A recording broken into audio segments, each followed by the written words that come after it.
can load shedding be ended? My categorical answer is yes. Load shedding can be ended, and it can be ended within 90 days, within 3 months. Wow. 3 months? Yeah. Wow. Will load shedding be ended? I doubt that very much. Load shedding will not be ended for the basic reason that it is the most profitable criminal enterprise in the country. That because of load shedding, there's a distinct criminal class that earns over 80 billion rand a year. Name them. And, let me name the sectors they are in. Yeah. So anybody who tells you that they can have a wind turbine or have a solar panel supplying electricity onto a high voltage grid, that person is nothing but a sophisticated criminal. Yeah. Because the laws of physics don't make it possible. They don't allow. What that person is lying to the nation and telling them is that they have rewritten the laws of physics. The question I always ask, why has the Nobel Committee not given them a Nobel Peace Prize for having rewritten the laws of physics? Because there are certain... the grid of South Africa was designed to run on baseload electricity. It was never designed to run on intermittent energy. Intermittent energy meaning that it cannot give you energy on demand. Yes. So the solar power comes in as and when the sun is shining. When the sun is not shining, today is a bit cloudy, overcast, so you are not getting the same volume of electricity that you would have gotten. So that is on the one hand. Wind also, when the wind... But when you are running a grid, there are also certain physical limitations. One of them is that the grid must have a thing they call inertia, meaning you must run at a frequency. That frequency, you have got very little room for deviation in terms of 50 hertz. 50 hertz just means that the electrons are oscillating 50 times per second.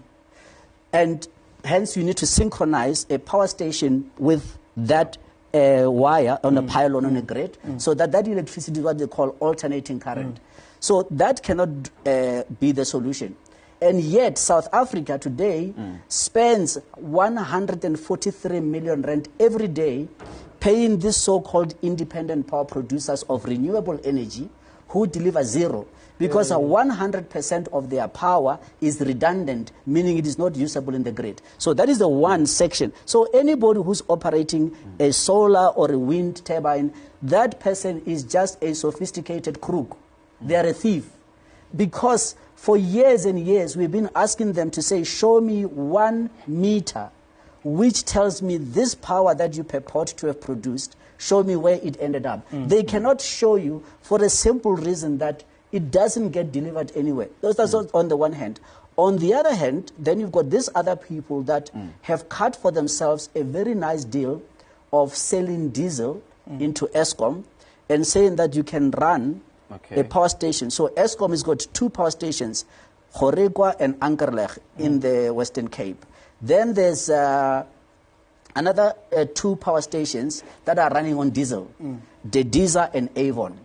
And then you've got 2 other, one is Johannesburg listed company, and the other one is a German multinational that also are running generators. They are all burning diesel. Now the problem is the following. When you are using diesel power, those generators are not designed to run for more than 11 hours a day. Eskom has been running their generators for almost 16 hours a day.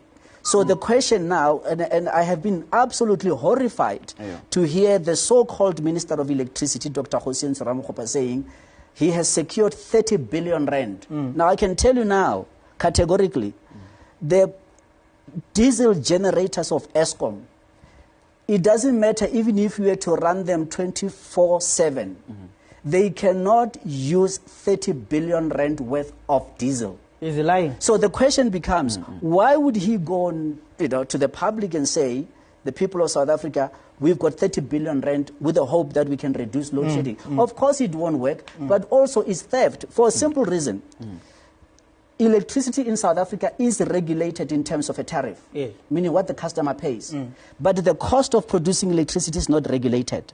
And that is where the thieving, that is where the corruption lies, because then the cost becomes what you determine. There's no one who's saying to you, that's the right cost or not the right cost. So if you take a decision to use diesel, what does that tell us about you?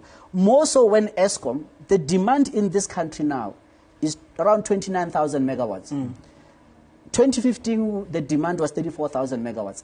ESCOM, in terms of coal power stations, has got 47,000 megawatts of installed capacity.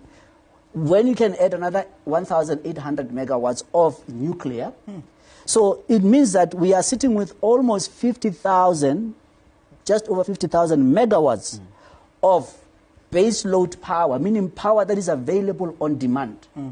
But that capacity over the years, ESCOM took a decision to shut down those units.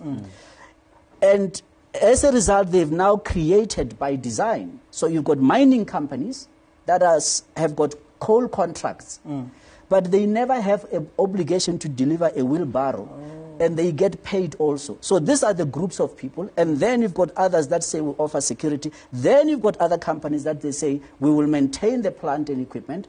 ESCOM should have itself been maintaining its own plant and equipment. It does not need a third party or a contractor to do that. But all of that is an 80 billion rand a year criminal enterprise, which ESCOM has to record it as fruitless and wasteful expenditure.